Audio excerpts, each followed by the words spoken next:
Welcome, everyone, to the Christ-Centered Second in Command Network webinar. My name is Clayton Stenson, and I'm the founder of the network, and I'll be your host today. Before I introduce today's speaker, Tim Spiker, I'd like to share a little bit about our network. We're the only professional business community that serves the Christ-Centered Second in Command leader. Our mission is to equip and support 700 Second in Command leaders in the next 5 years. And the reason this is important to us is that the second in command leader is uniquely positioned for influence and therefore has an amazing opportunity, I believe, to bring glory to God. That being said, however, the role can be heavy and you're not meant to do it alone. So you need to walk closely with God on the journey and also other like-minded second in command leaders, such as the members of our network. So if you're not a second in command and you're here today, that's okay too. You're welcome to attend the webinars as you can benefit from the content as well. Our webinars are always going to be on one of 4 topics: faith, marriage, family, and business. And our speakers are always going to be Christian professionals that have a message that will either educate, encourage, challenge, or inspire you, and possibly all 4. We also host a monthly networking event where you can meet and build relationships with other members of the network. And I'm just going to drop the link to register for that if anyone's interested in the chat.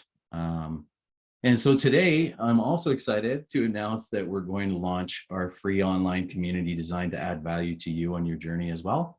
It's a place to ask each other questions, share resources, and build relationships. And I'll touch base a little bit at the end of the webinar, explain a bit more about that. So without further ado, I'd like to introduce today's speaker. So today's speaker is Tim Spiker.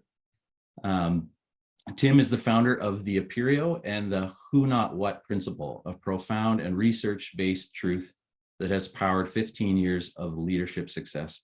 Tim's book, The Only Leaders Worth Following, explores who not what in depth, inviting readers into a journey that can truly change the way they lead from the inside out. Tim and his organization help people become, be, and stay leaders who are actually worth following. Tim's work includes delivering keynote talks, creating unique and customized learning experiences, and guiding long-term development journeys. So I read Tim's book last fall, and it was the first leadership book that I've read that actually brought me to tears. And that might sound a little bit strange, but the reason it brought me to tears is that it resonated so deeply with my own approach to leadership. And I believe with the way that God wants us to lead. So after I finished the book, I messaged Tim on LinkedIn cold, and we had a meeting just before Christmas. I was so impressed with him right from the start. He's a genuine caring man who wants to help people live healthy lives and lead people in a healthy way. And when I decided to launch this network, it was a no-brainer for me to invite him to speak, and he was very quick to say yes. So Tim, I appreciate you, and I'm excited to hear what you have to share with us today. So take it away. Thank you, Clayton. I want to start today in a way that I don't often get to, because I'm not usually in a room with people who are like, part of the reason we're here is because we're all following Jesus. And so I'm going to start with a prayer today and invite you to join me. God, thank you for this time together. I pray that anything that I would share that's aligned with you, who you are, and how you're leading us would stick. And I pray that anything that I might say that might not be aligned with that would just burn up in the wind and disappear. And it's in Jesus' name I pray this. Amen. Amen. Man, See, I feel because I'm usually in, businesses that are not related to faith, I'm immediately energized through the roof just that we get a chance to start a meeting with a prayer and asking Jesus, make the things stick that need to, and let everything else disappear. So thank you for all the kind words, Clayton. It is my vocational calling to be in this discussion today. So it's a pretty easy yes when Clayton says, hey, would you be interested in doing this? It's kind of like, it's as if he said, hey, would you be interested in doing the thing that you believe God made you to do? And I'm like, yeah, I think I can say yes to that pretty quickly. I'm just going to get on board with that. So I'm excited about the dialogue that we're going to have today. Now, I want to start off by telling you a little leadership story from my own life.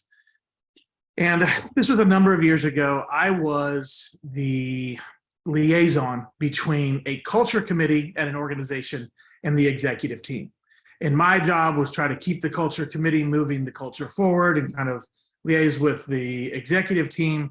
And we had our first meeting where we were going to hear, they had been doing a lot of research within the organization. You know, what are your big conclusions? What are you ready to take to the executive committee? So I settled into my chair. I can see the exact conference room where I was, and they began. And in about 180 seconds, I was like, oh crap, like this is terrible. Like we can't possibly go to the executive committee with what's being presented here. So I managed myself a little bit and waited for them to finish. And I'm not a yeller or screamer, and I'm getting up and throw things across the table. But I said, look, this isn't going to be good enough. We got to go back to the drawing table.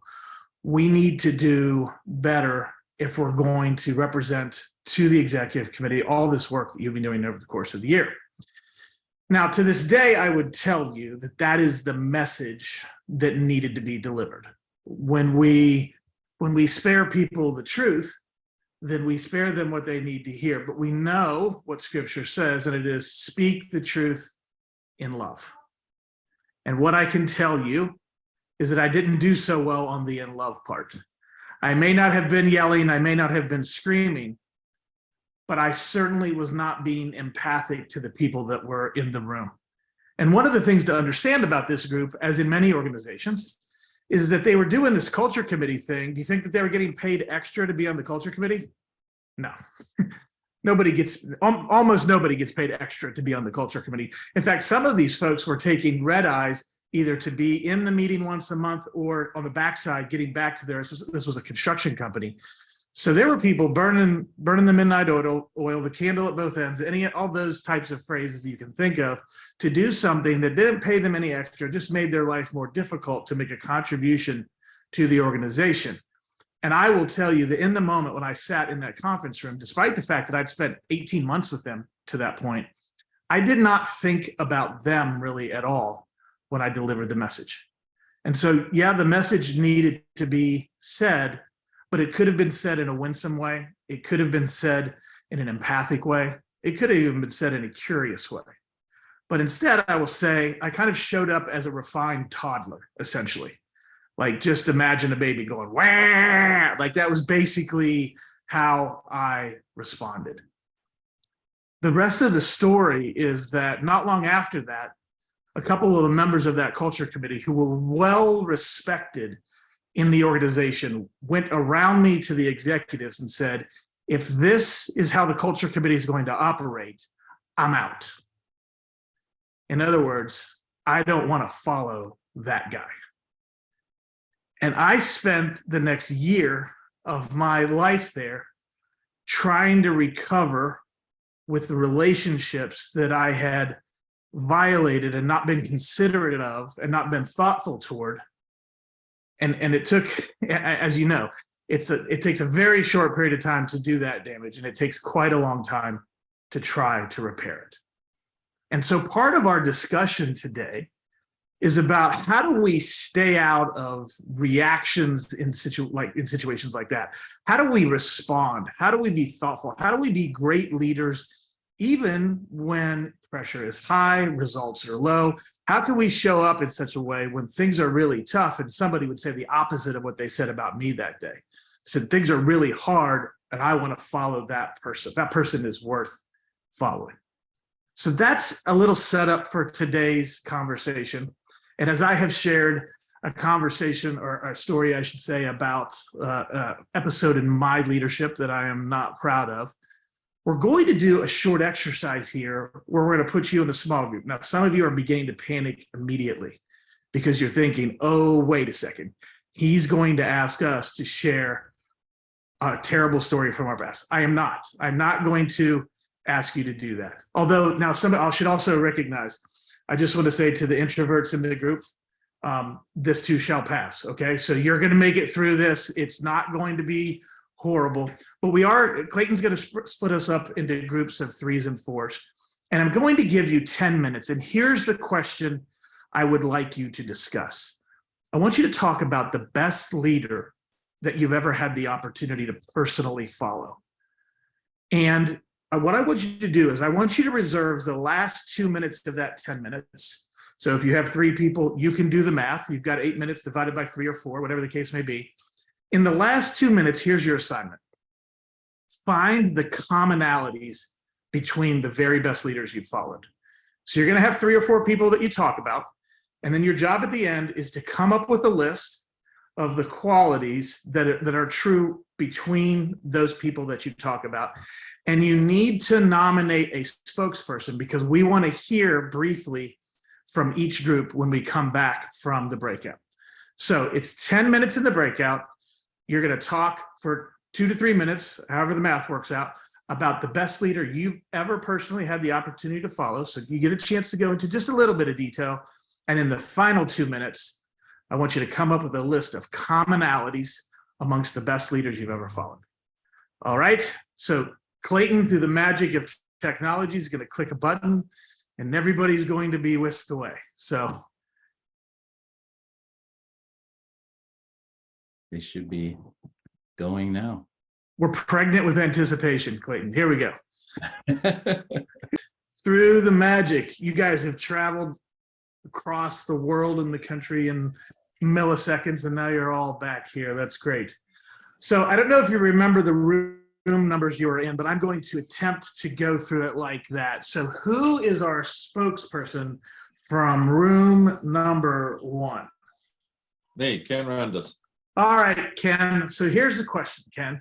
All right. Tell me about your list, the list that you guys came up. What were the commonalities among your best leaders? Yeah, the commonalities were a blend of calmness, listening, good humility, good interpersonal skills, and then the other side of that was an excellence with what their discipline is, handling complexity, handling a lot of being very competent at what they do. And we kind of summarize that as in like the good to great model of the very humble servant leader, but still a firm hand for operational disciplines. Okay. All right. Very good. Excellent. Now, who is our spokesperson from room 2? That might have been our room. We were 4. We were 4. Okay. I was like, I didn't even see a number. Yeah. Okay. Gary, are you the spokesperson for room 4? For 4, yeah. All right. So we're going to do the classic numbering thing here where we go from 1 to 4, and then we'll come back to the others. So let's go ahead with 4. Tell me, now this is for you, Gary, and this is for everybody else as well. If you have things on your list that somebody else has already said, I still want to hear them. Okay. So don't go ahead and do the repeats. So go ahead. Cool. Tell us about your list of commonalities, Gary. All right, we'll do. So I think probably the main thing that we all connected over in a big way was, in at least in our experience, it ended up being someone, kind of the most senior person in our environment, but that never really let go of prioritizing the relationship between them and us, or them and whoever, regardless of the decision that had to be made or what needed to be done. They never let go of thinking about what the impact would be there, and this kind of bleeds into the second part, which that we came up with, was mentoring. Just never losing sight of an opportunity to pursue that relationship in the sense of mentoring. What could be learned in this space or when we were facing this. So those were 2. Prioritizing the relationship and constant opportunities for mentoring were the 2 main ones that came out in our group. It's interesting, and I'm not going to put words in your mouth here, Gary, but when I have this conversation with others, I think one of the most consistent things, and I think you tell me if this is in line with some of what you guys talked about, but ultimately, people consistently having time, making time, being available, wanting to invest. Like when I hear you say mentoring, because you could say, well, the skill of mentoring, but then there's the heart of mentoring, which is no matter where my position, I'm available, I'm investing. Let's spend some time. Am I hitting on what you guys were talking about? Yeah, absolutely. It's like they it's all about that stewardship of those relationships. It's an opportunity. Yeah. Okay, good. Now, Gary, because we have violated the space-time continuum and we've gone out of order, here's what you get to do. You get to pick 5, 2, or 3 for where we're going next. Well, I'll just pick. I'd like to continue the pattern, so I'm Okay. gonna pick the numbers far away from myself as I can get. So that's 2. Okay, I'm gonna great. get us back in there. We're going to see, does room 2 know who they are? We're going to test this again. So glad I'm not the spokesperson. All right. How about this? If you are a spokesperson for your room, there should be 3 of you left. All right, Kenny. I see Kenny Lang is one of them. So Kenny, what group are you guys? 5. 5. Excellent. Excellent. Now I got to tell you something. This represents a little bit of a moment because Kenny and I, those relationships where you kind of bounce messages back and forth on LinkedIn or wherever. This is the first time Kenny and I have ever live been in the same space. So we're going to have just a little private moment. You guys just happen to be here for it. But Kenny, it is good to see you. It's good to see you too, man. So I'm excited. I actually need to holler at you here soon because I think Chris is misinterpreting all of your work. No, I'm just kidding. That's funny. Well, tell us about the commonalities that your group came up with. Yeah, so we room 5, we came up with 5. We didn't mean for it to happen, but That's the okay. Lord works in mysterious ways. So trusting, we all felt that these great leaders really bestowed like trust in us and our decision making and to do the job. They didn't micromanage, so we felt a great level of autonomy. There was a kindness about them, not just to us, but to everyone around them. That was good. And then there was a caring personally.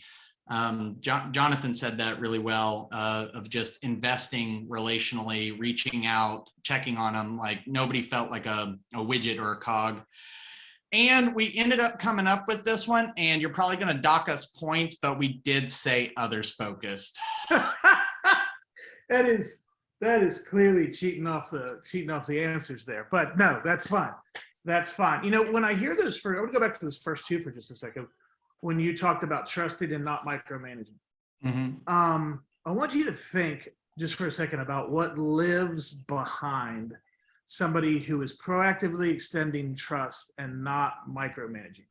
I'm going to offer a hypothesis that has some meaningful connection to having security as opposed to being insecure.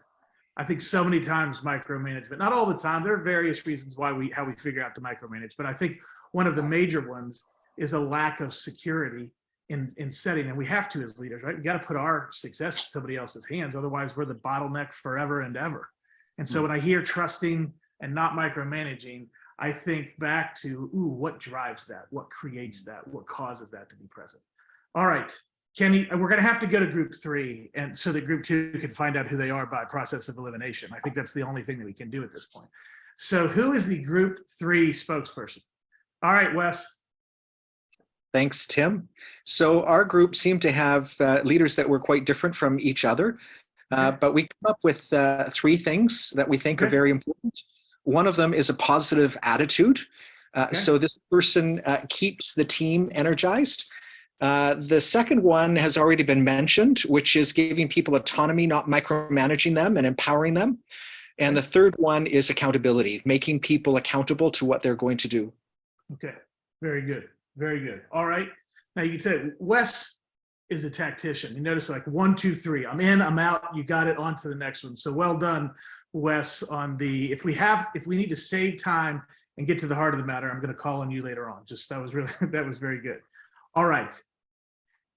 The now infamous group 2. If nobody from your group, how do you say your name? Tanya. Tanya, that's it. Okay, very good. So Tanya, tell us about group 2's list of commonalities with the best leaders you guys have followed. Yes. One of the commonalities was kindness and compassion. Okay. Humility. All right. Integrity. All right. And definitely had a lot of commonality too, just in being invested in growth and personal relationship. Personal relationship. All right. Very good. All right. Now, I need somebody to raise, I just need a volunteer here real quickly. Raise your hand if you consider yourself a nerd.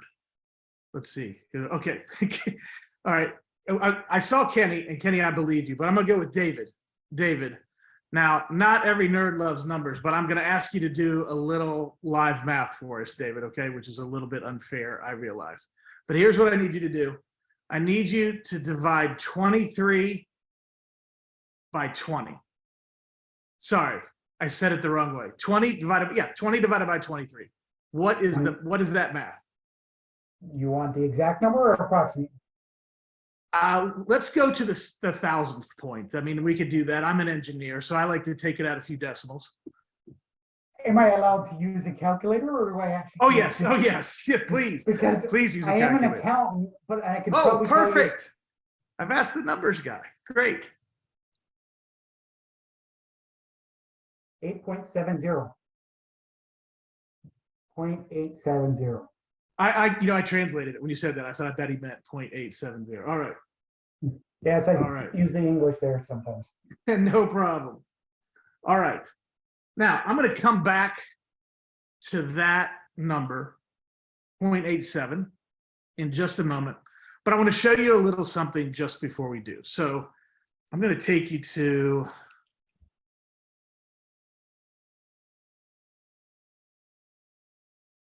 all right. I'm going to share my screen here. All right. So what you see on your screen are 8 aspects of leadership that a firm that I was working with was measuring leaders upon. We would bring people up to the west side of Pikes Peak and put them through a week-long leadership development exercise. And we had a leadership 360 that had these 8 categories. And so one day we decided to take all of our data and look for a through line. Are there any predictions that we could make? Our clients were asking us a lot about what makes an exceptional leader and how could we predict it. Now, in addition to the 360 that had the 8 areas that you currently see on your screen, we were also doing a personality assessment and a natural abilities assessment. And so we began the research, we began the data crunching with the hypothesis that a certain personality type plus certain natural abilities would lead to potentially a greater likelihood of being an exceptional leader, or maybe you're better in a particular aspect of leadership. So we had 3 different assessments, and my wonderful colleague, Vanessa Kiley, she had all the skills in the world with SPSS. If anybody has any statistical background, you'll be familiar with that software. So she ran the numbers for us. And here's what she found. There's not a problem with your computer. She found nothing. She found no statistical correlation between personality, natural ability, and these 8 aspects of leadership that you see on your screen. But she did find something that we were not looking for. What she found is that you can throw out personality and throw out natural ability and just look exclusively on the Leadership 360 represented by what's on your screen. And what the SPSS software told us is that just 2 of these areas were responsible for over 3/4 of a leader's effectiveness. The variability on the assessment was being driven by just 2 of these areas. So imagine a pizza that has split up into 8 equal pieces. We've got 8 aspects of leadership here. If all of these aspects of leadership are equally important, then that would be represented by the pizza being all the slices are the same size. But in our research, what it showed is that 2 of the slices were worth 77% of the pizza. And those are 2 really big pieces of pizza. And so the question at this point would be, which 2? Which were the 2 that were driving 77% of a leader's effectiveness? And the answer is others focused and inwardly sound. And so this was surprising to us, primarily because we weren't looking for it. We were looking in a totally different direction. We were looking, is there some aspect of Myers-Briggs that connects to a certain leadership quality? And so this was not something that was on our radar, but then we got it back and we're like, okay, what do we do with this? And to represent this research there's the pie charts since I'm talking about pizza, but these are the groupings. Group 1, 23%. Group 2, 77%. And one day after I had left the consulting firm and was doing something completely different, I was sitting in my office looking at a whiteboard one day, thinking about this because I couldn't stop thinking about it. And by the way, this story's 3 years later. So I'm going to save you 3 years right now.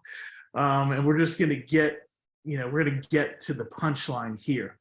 What I realized is that group 1 is about what leaders do, and that group 2 is about who leaders are. And that's when the light bulb came on for me to get to kind of the simple truth. And we're going to round 77% to 3/4 for the sake of easy articulation, but 3/4 of your effectiveness as a leader comes from who you are, not what you do. And we call that the who, not what principle. So it begins with the data. It begins with the research. And then the question is, well, where does it go from there ultimately? I mean, is that true in my own life? Is that true in my own experience? And I want to show you something, because as you told me about the commonalities of the leaders that you followed, I kept track about whether you talked about a who quality or a what quality. And so in this room today, thank you, David, 87% of your comments about the best leaders you've ever followed were about who that person was as a human being. It is one of my most favorite things to ask people, even in a one-on-one situation. Tell me about the best leader that you've ever followed. Now, once in a while, they'll start with a statistic like, if say it's a high school coach, hey, we won a bunch of state championships. Once in a while. If you ask one follow-up, like, tell me about the experience of that, you immediately begin to hear these who-based qualities, these who-based experiences that people had. And they say the same kinds of things that you said here today. They talk about humility, they talk about compassion, they talk about, and I so love that accountability came up because they usually talk about that too. Isn't it interesting that the people who care the most about us are the ones that we give the most license to push us? Because if I know that you're really in it for me, then I'm going to take your improvement feedback differently than the person who doesn't care about me, than the person who's not for me. And so my point in having the best leaders conversation is to show you, and by the way, it happens every single time. It happens every single time this way, which is to show you that I can talk to you about a research project that showed that 77% of a leader's effectiveness comes from who they are, not what they do. And that's fine. But I think what's just as compelling to go along with it is for you to know that your story represents that as well. And this isn't some idea that's in some lab on some far off land. This is the reality, I believe, of leadership across time, in the past, now, and in the future. I share with people all the time that I am not inventing anything as we talk about who, not what, because I'm not. I didn't create this. This is life. I'm a reporter more than anything. I want to hold a light up to this thing, this phenomenon that we were able to see, and I want to help people think about what to do about it. I'll share one other thing with you, and we're going to have some, well, I should say two other things. We're going to have a little bit of Q&A time, but there's two other things I want to share with you. There's an exercise I get a chance to do with people around the issue of trust. And that's where this whole thing comes home to roost. Because I want you to think about those two qualities, inwardly sound and others focused. Here's how the logic goes. If I'm more inwardly sound and others focused, I'm a more trustworthy leader. To put it in maybe kind of oversimplified terms, I'm not crazy, I'm stable, and I'm for you. That's oversimplified. But if I'm inwardly sound and others focused, you can count on me to not be an unstable person. And my primary purpose for showing up is to invest in, to care about, to move other people forward. If I'm those two things, we trust those people more than people who are not those two things. And here is the connection point that doesn't get enough airplay. And that is the connection point between trust and engagement. So I'm going to give away a little something here. It's an exercise that I like to do when I have more time, but I'm just going to briefly tell you about it. I have an exercise where we'll read an email to somebody, and the first time they imagine that it comes from somebody that they really don't trust. So usually people can figure out, oh yeah, I know somebody I don't trust. They come up with that pretty quickly. They don't have to think too hard on that. Then we do another exercise, and I say, I'm going to read to you an email. We do this as a visualization, so you're really feeling it in your gut and in your bones. And I say, but before I read the second email to you, I want you to imagine that this is coming from somebody you really, really do trust. And then I read the exact same email. Now, we started keeping statistics in groups to see just how profound this switch is between the message from the trusted person and the message from the not trusted person. And what I can tell you as I stand here today, statistically speaking, that when it goes from somebody I really, really don't trust to somebody I really do trust, engagement goes up 252.9%. And so if you're asking yourself, is there a marketplace or an organizational advantage to having trustworthy leaders? The answer to the tune of 252.9% is yes, definitively.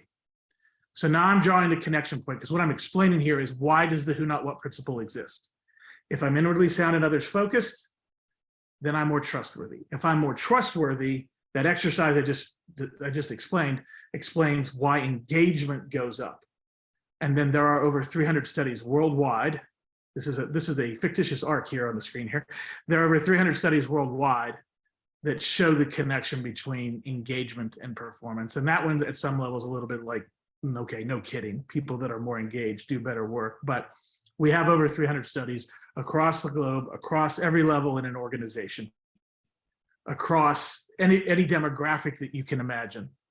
And the results are all the same, where profitability goes up, absenteeism goes down. There's a whole list of things. Gallup did a meta study on this across the globe, and they continue to run it periodically, and nothing changes. It just continues to show the connection point between engagement and performance. And so that's the why. You know, it's one thing for us to have found the who, not what principle exists, but it's a different thing to explain why it exists. And it's this connection point that I'm sharing with you today, which is inwardly sound and others focused leads to greater trustworthiness. Greater trustworthiness leads to greater engagement. Greater engagement leads to better results. The last thing I want to share with you as we get ready to have some time in Q&A is the person of Jesus. I mean, let's think about what we read about in Scripture about Jesus, the Son of God, who was literally so humble they didn't consider equality with God something to be considered. I mean, and of course we have his sacrifice on the cross. I mean, I don't know how we define others' focusedness any greater than that. I don't think that we can. But one of the things that I have felt over the years, as I've thought about the example that Jesus gave us in his leadership, is that first part on inwardly sound. We talk about servant leadership forever in the faith-based space, and we should. It's good. But I wonder if we lean enough into the humanity of Jesus and then looking at how inwardly sound he was. When you think about all the things that he endured, when you think about the Garden of Gethsemane and to say, look, I want this cup to pass from me, but I'm still going to do it. I'm so secure in who I am and whose I am and what I am doing and my mission here. I think we take it for granted. I think we think about his deity and we miss on part of what did it mean for him to be a human who was so clear in who he was and what he was about. You could not shake him. And then I think even going back a little further, I mean, think about that his formal ministry didn't start until the age of 30. How comfortable in your own skin and clear about what you're doing do you have to be to say, I'm going to delay what I'm doing until that? Like, I think about that, like, you know, think back to when you were 18, like, you're ready to go. You're going to go conquer the world. You got all these great ideas. And here's the Son of God on a mission who is delaying for the right time. And I think it takes tremendous stability and clarity to be able to do that. So when I look at the person of Jesus scripturally, I see somebody who is uncountably not just others focused as a servant leader, but also inwardly sound. Okay, I'll share with you one final thing. So a little while ago, I said one thing and two things, and now I'm going to throw in the third thing. So, at some point I'm going to stop here. But we have a chance to work with leaders on becoming more inwardly sound and others focused. And it is the joy of my life to get to do that. There was an international CEO that we had the privilege of working with, and we were working on the issues of becoming more empathic, more curious, more emotionally mature. And he shared with me two stories out of that work. He shared with me how he began to build relationships differently with bankers. They were in the midst of a pretty big deal. And how he was, because we're working on these things, so we use live ammunition. It's not theoretical. It's like, okay, you're going to go be more empathic today. You're going to go be more curious today. And so as he applied those things, he got to know the bankers of the situation in a very different way, as he explained it. And eventually the deal went through. And he said that kind of this different approach to himself and to relationships played a positive role in helping to all that happen. And I said, Mike, just out of curiosity, how big was the deal? And he very nonchalantly sent me back the email, $2 billion. So you're telling me, as we work on being empathic and curious and emotionally mature, that helps grease the skids better for a $2 billion deal. Okay, well, that sounds great. But later on, he shared this story. Here's the best story. I was playing baseball with my son in the summer. And Mike had a real history of baseball, loved baseball, grew up in New York City, huge Yankees fan. And his first three sons, that's how they connected, just going outside and playing ball for hours. But his youngest son wasn't into it. And so Mike would get really frustrated.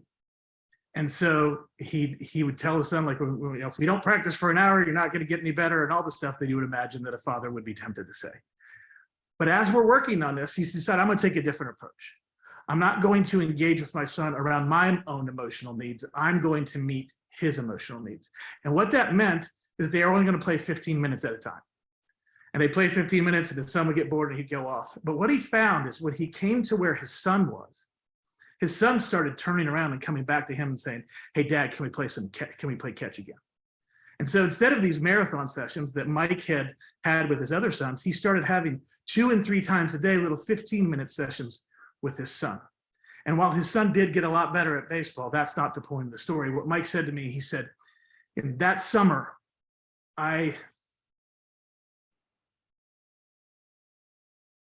he said, I could have kicked myself because that summer I got the thing with my son that I was looking for my whole life. And the reason he was able to have that, and the reason I get emotional telling the story, is that he was willing to do the work to become a more well-developed person. And with his son, it showed up in saying, I'm going to do things that meet your emotional needs instead of mine. And it created a greater connection. So on one hand, it's working in the business world for $2 billion. On the other hand, it's feeding his relationship with his son. And so when I think about the significance of leadership, yeah, it's not just at work, it's at home. It's how we're showing up everywhere. And in some ways, you can count the value of it. And in other ways, it's completely uncountable. So with that, I want to turn it back to Clayton so we can do some Q&A. I appreciate getting to hear from all the groups. And Clayton, why don't you take us into our Q&A? Awesome, Tim, thank you. Powerful story. When I met with Tim at one point, he told me he's not good at sales. So I'm going to tell you, buy the book. The book is so good. It really is. I encourage you guys to check it out. And once you read it, share it with other people. Like it really had, like I said, a massive impact on me. Thank you, Tim. So a couple things to say, and then we'll do Q&A. So as mentioned earlier, we're launching our free online community today. I'd like to invite anybody that's interested to sign up. In the community, I'm going to invite members to do a book reading challenge in the next month using Tim's book. in the community. We'll share how the book's impacting us as we work our way through it. And then at the month end, I'd like to do a virtual book discussion, invite everybody to come. I have it on April 3rd at 3, but I actually might just talk to Tim and see if he can come, and maybe we'll change it. Because I think that would be cool if he'd be willing. I don't know. I don't want to put you on the spot there, Tim, but I think it would be cool. And so I'm going to put in the chat, there's a link to join the community if you're interested. And then that's where all the webinars and stuff will be saved to. So I'll open it up for questions now. And I know there is a question in the chat, but if you have a question, feel free to just raise your hand, your digital hand. Wes put a question in the chat though, so I'll read that one first to get us started. He said, I think that servant leadership is overused and has lost its effectiveness as a descriptor of leaders. It's used manipulatively in elevating leaders that are clearly not others focused, in my opinion, he said. Question though is, what tools have you found as being the most effective in mentoring your own leader to be more inwardly sound and others focused? All right. Thank you, Wes. So I'm going, this is going to sound like self-promotion here. So in chapters 5, 6, and 7, we break down inwardly sound and others focused into 11 different pieces. And I think probably the most important thing I could share about those things is time in the saddle. You know, this is something that I joke around with our clients and I say, I'm not interested in you learning anything, but I'm really interested in helping you become something. And so that's really what this journey is about. And so to say, you know, one of the things on the others focused side of things, for example, is curious. I'd be like, okay, for the next 10 weeks, we're going to work on being more curious. We're going to work to habituate a different level of curiosity in your life as a human being than you've had previously. And we can make it really complicated. And admittedly, when we start talking about security and insecurity, sometimes it is complicated, but sometimes it's not. Sometimes it's as simple as having some other people in accountability and saying, in the next 90 days, we're each committing to use the phrase, tell me more about that 100 times in the next 90 days. We're just gonna use that phrase 100 times. Tell me more about that. And then listen to what you learn that you didn't know before and watch what happens to your relationships that wasn't there previously. And so again, that's just an example from the idea of curious. But in terms of how do we work on these things, I think we work on it a little bit at a time over long periods of time. It's the development of how long does it take to grow a big, strong tree? Answer, a lifetime. And so I think we have to chip away. So when you're asking about what are some keys and some tools, I would say it's real life application, a little bit every day over long periods of time to dig into those aspects of inwardly sound and others focused. So people oftentimes ask me for the pill. It's still in R&D. We don't have the who, not, what pill created yet. We're going to keep working on R&D so we can just slip it over to people at some point. But I have a feeling that we might never get there. So we're talking about human development. And this is the thing that's a little bit hard sometimes, is that it does take time. It's really hard work. And it's not, you know, it's way different than learning a new skill because we're working on the core of who we are. So that would be my response to that. And if anybody else has a question, please raise your hand, but I have one. One of the things for inwardly sound from the book is secure and settled. Mm-hmm. And, that one resonated deeply for me. How do you feel like faith ties into that one? Well, I think we must be failing would be my first answer to that, because in theory, we should be the most secure people in the world.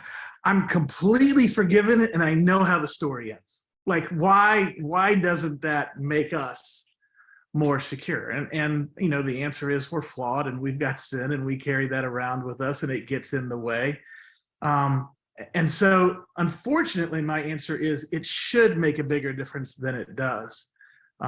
Because many times I see that it doesn't make a huge difference, that even we as believers sometimes walk around with these great insecurities that are driving, and it shows up in insidious ways around us as leaders. So I wish the answer was, oh, look, she must be a believer. Look how secure she is. Or he must be a believer. Look how secure. unfortunately, our own sanctification process doesn't necessarily show up so well. So I think the short answer is it should. Yeah, But in theory. yeah, Yeah, for sure. Anyone else have a question for Tim today? I'm going to ask myself a question if somebody doesn't have another one, because and what it's based on is the number one question that we get asked, and so I'll share that one if somebody else doesn't have a question. To put it in really shortened, blunt terms, so what? That's kind of the question. Like, okay, fine, who you are really matters, and being inwardly sound and others focused. But isn't everybody fully baked by the age of 30? So you're gonna work on it. We do get that question a lot. When I first wrote the book, there's a portion of the book now that wasn't in the first edition, and it's based on this question. And so there's a lot of answers to it, but they're, can people grow and develop past the age of 30? The truth of the answer is yes, they can. One of the ways to ask that is I just kind of rhetorically asked this room, are you exactly the same person today that you were 5 years ago? And rarely have I found anybody who's willing to say yes. And I don't mean to offend everybody, but I'm looking at your pictures. I'm just guessing we've got a few people over the age of 30 here. I'm just going to go ahead and put it out there. So that's just, this is what I can see with the screen. There's actually been research by Cheryl Almon and Theo Dawson where they were measuring the core development of who people are. And it was based on some work from Lawrence Kohlberg at Harvard. So moral development reasoning. So talking about really, really deep stuff. And in their 14-year study, they found that there were some people who didn't begin the study until they were 55 years old, who grew and developed in the core of who they were. And another really interesting finding that they had, as you look at Kohlberg's levels of moral reasoning development, there is a very top level. And Armon and Dawson found that nobody under the age of 35 had reached that highest level. And so I think we're all kind of familiar with the idea of formative years. And it's true that we are more moldable earlier in life. But the logical but incorrect translation is that people can't grow and develop who they are later in life. So it's not statistically speaking, from a research standpoint and from a human standpoint, it's not a question about can or can't. It's a question about will or won't. No doubt we've seen people later on in their careers who aren't willing to do that work because it is hard and it does get harder as we get older. That's true. It's just not impossible. And so if we see somebody who's not growing and developing that, it's really a question of more a question of their decision. It is not a question of whether or not it's possible. It definitely is possible. And the final story on that so many people are familiar with is Steve Jobs. Steve Jobs, when he got kicked out of Apple, was a very different person than Steve Jobs 2.0, who came back to Apple after that. Now, Steve did not turn into Mother Teresa, so don't hear me on that. But his time at Next and Pixar did change him. There's a wonderful book about this called Becoming Steve Jobs. And of course, I love that title because of the work we do. But they talk about even a small shift in Steve, listened just a little bit more, empathized just a little bit more. And as he shows back up at Apple, what's the difference? Well, he's a gazillionaire the first time, but the second time, he helps to lead Apple to become the most valuable company on the planet. And so that's the difference between when you raise that level of being more well-developed as a human being. So Steve provides us a good example. Again, he's not Mother Teresa. Please don't hear me on that. But when you have as much influence as Steve did, even a small movement creates a big impact. So I'll leave you with those stories about, yes, we can grow and develop later in life if we are willing to. Yeah, and then to tie back into faith, so I was the first one to get saved in my family. My dad got saved at 64, and Jesus can change a person a lot. Like That's my dad, true. he's a That's so totally true. different person. He's 69 now, and he's a totally different person. So change is possible. Praise God for that. So it is 4:01. So thanks everybody. I'll just say quickly, our next webinar is April 5th, 3 o'clock. Guest speaker, 3 Mountain. Sorry, I always have to remember we're all from different parts of the world. There's the link in the chat. It's going to be Blake Brewer from the Legacy Letter Challenge sharing. He's got a powerful story about how a letter from his dad changed his life in the course of his career. And it's going to be encouraging us to help, to learn how to express appreciation in the written word, written form. And I'm sure it's going to have a big impact. That one would probably fall under the family, more under the family banner, but it's going to be really good. So hopefully you can make it. Thanks, Tim. Awesome job. Great guy. Love working with you and collaborating. So have a great week, everybody. Thanks, everybody. Thank you very much.